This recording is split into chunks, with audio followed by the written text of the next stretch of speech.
Hi, this is Stargrice, and I'm doing another Vanguard video.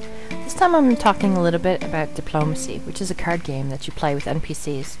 Basically the point of the game is to move the token from the middle point all the way down to your point, and not let your opponent move the token to his side of the board. When you play a card, it will move your piece down to your side a certain amount of numbers, and that's the number at the very top. And then it'll show a little picture and the name of the card. Underneath that, it will have 4 little bubbles. That's what your card costs to play. So, for example, on my red card, it doesn't cost anything to play. The green card costs 2 green to play. The yellow card costs 2 yellow to play. And then I have another yellow and another blue, and they don't cost anything to play. The problem with playing cards that don't cost anything to play is that they normally give your opponent points, which is shown just below that, with a 1, 1, 1, 1 over top of those numbers, or those little pictures. So it's great that you play a card that doesn't cost you any points to play, but on the other side you're giving your opponent points so that he can play his bigger cards and move the little token further onto his side of the board. The very bottom numbers tell you how many rounds it will take for your card to refresh. That's basically the gist of it. I know it's a little more complicated than that, but that's how it goes. So I'm just going to start a fight, or not a fight, but a parlay here. My wares are fine. There we go. So there's a little token. I don't know how well this is going to show up on the screen, but there's a purple token on the far right hand side. It starts in the neutral position.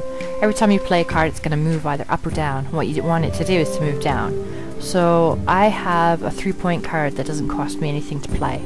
And that's what I'm going to do, so it moves 3 points over to my side, and I'm going to speak that. And it's going to move 3 in my favor. But now it also gave him a whole bunch of points. And now he has even more points. And like I said, those points are used to play powerful cards. So he can play a card, for example, that will move the token 6 points in his favor. And if I don't have any points, if he doesn't give me any of these little colored beads on my side, I won't be able to play my cards at all, and I'll just kind of be stuck there, which sucks. So I'm going to play this green card. It cost me 2 green points, and his last card gave me 2. Whoops, I don't want to end the conversation. There we go. Now on the far right hand side, you'll see this is the dialogue. There's actually a story going on, and if I weren't talking into the microphone, I'd probably be reading the story. Besides the fact that I've read this like a billion times before. I'm on the Isle of Dawn right now, so I've done this tutorial once or twice. Alright, so if you don't want to take a move, what you can do is just listen instead. It's basically like a pass. If you're on your side of the board and you don't think that he's going to be suddenly jumping up to his side of the board, it's not a bad idea to sit and listen and save your cards. Alright, well, just for the heck of it, I'll play this yellow card. It cost me 2 yellow points. It's going to give him 1 green point. So I'll use that and move the token even further. So what you have to do is get your points down to 0 and keep the token on your side of the board when you hit 0. So I'm at 4 points right now. And now I'm at 3. Every time we take a turn, it moves down a point. We both started at 14 points, so he's still at 13 points, so he's barely gotten to go. There we go, so I completed it. Yay! I bet this didn't make any sense to anybody. Okay, so there's expressions as well. I basically just call them feelings. Now what you can see in this parlay here, the blue expression is not used. So I can't use my blue cards or use anything that costs blue. I can use blue as long as they don't cost blue. So for example, I do have a blue card, but it doesn't cost anything to play it. Now, if I have a card that costs blue, there's no point in me playing it. Problem is, you need to know that you can't use blue cards before you start this parlay, because you can't switch out your cards in the middle of an interaction with an NPC. So you'd have to cancel it.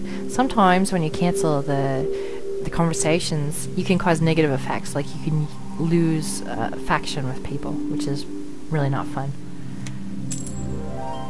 So we're just gonna parlay back and forth here.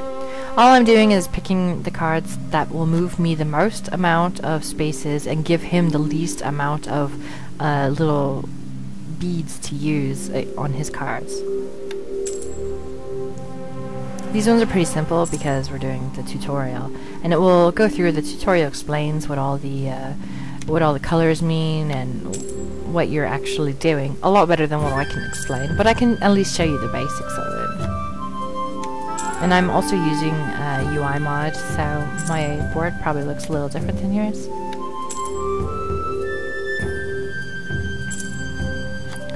And we're almost done this one.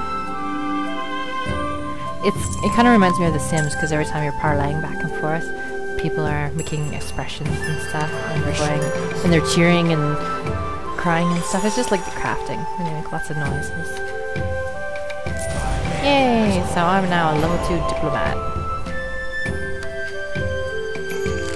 So basically you're just going through doing these again. What I'm going to do is play my biggest card that costs nothing, because you don't start with any points.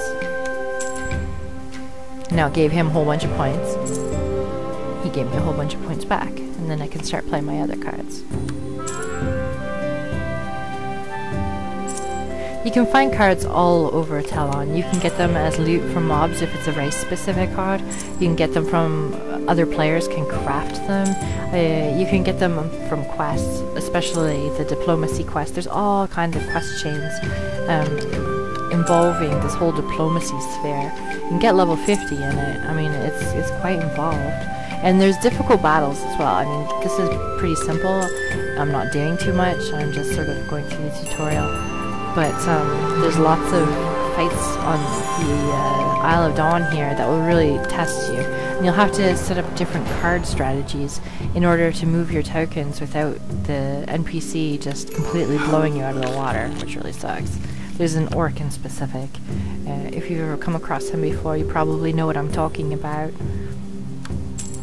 He's a really difficult battle. You have to play a specific card in order to beat him, and if you don't play that card, you're not going to have any luck. But yeah, that's basically the gist of it. You're just playing cards and trying to get the token on your side of the playing board and get your points down to 0 with the token on your side of the board. And that's all there is to it.